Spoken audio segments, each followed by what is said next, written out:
Community Project 2021 by Kate Grimm, Nora Robertson, and Stella Kruger.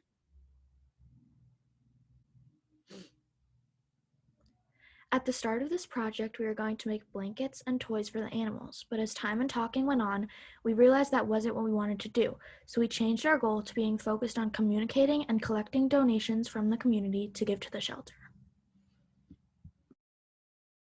Before we even started this project, we knew that the Animal Humane Society helps animals find a forever home, which is a home and a family that will keep the animals forever. Another thing we knew about the Animal Humane Society is that they give animals a shelter when they don't have one. The third reason is that the Animal Humane Society helps more than 100,000 animals each year get adopted. The last reason is that the Animal Humane Society helps injured animals heal at their clinic.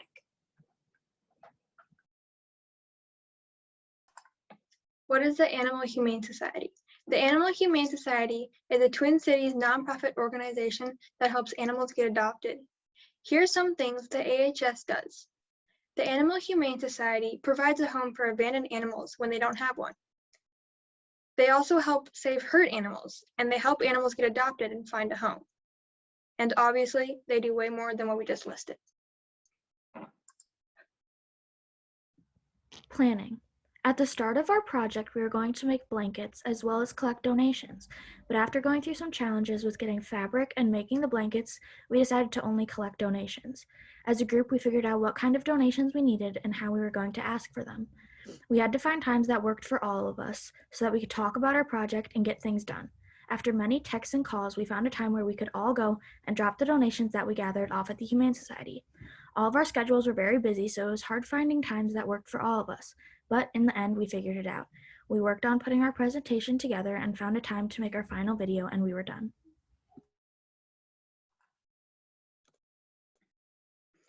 Some of the challenges that we have faced while doing this project are that 2 out of 3 of us had to quarantine, so a bunch of our things that we had planned had to get pushed back. Another reason is that the Animal Humane Society had very strict requirements about what we can do in the shelter. One of the examples is that we didn't get to go and see any animals after we donated because they want to be as safe as possible. One of our final challenges is that we all had different schedules because we all have different sports every day and at different times, so we would never be able to meet up. Here are a few pictures of the donations that we got and a picture of us dropping them off at the Humane Society.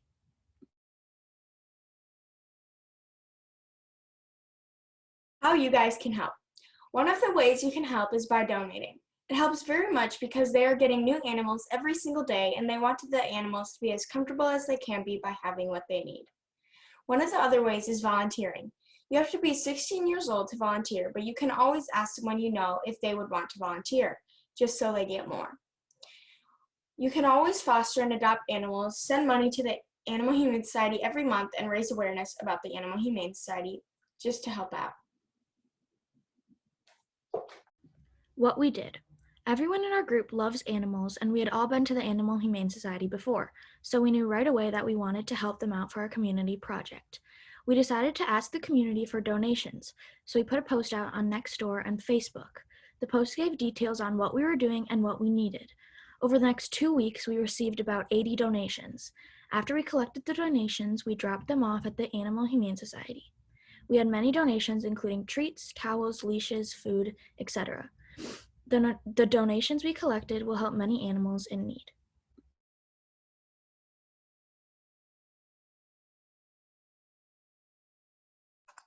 Some of the ways that we use communication is through calling the animal shelter to talk about where we should go to drop off our donations. We also emailed them about what we can donate, and that's when we find out they don't need many blankets and toys, but they shared with us a wish list that shows us all the things the animals need. One of the last reasons we used communication is through talking with each other. It would have been very hard to go without not talking to each other in the group project. I think we did really well, considering the fact that we had to switch our plan because we didn't think about how much money it would cost to buy materials for the blankets, or when a good time to get the materials for the blankets would be. We decided just to take in donations from our community to bring to the animal shelter, and we didn't expect to get as much stuff as we did. We got multiple bags of towels, collars, leashes, and lots of food. One thing I think we could have done better was the planning part of our project, because we had been waiting to do things until the last few weeks until this was due.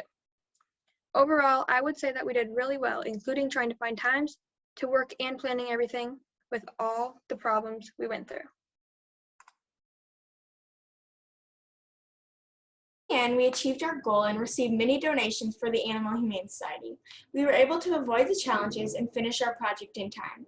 We had lots of things we had to work around, like sports and having to quarantine for 2 weeks, but we figured it out by communicating with each other and finding times that we were all free. After we dropped off our donations, we didn't get to see any animals because of COVID restrictions, but we still had a great time donating to the shelter. Overall, we had a fun and good time doing the project and helping the animals in need. Thank you for listening.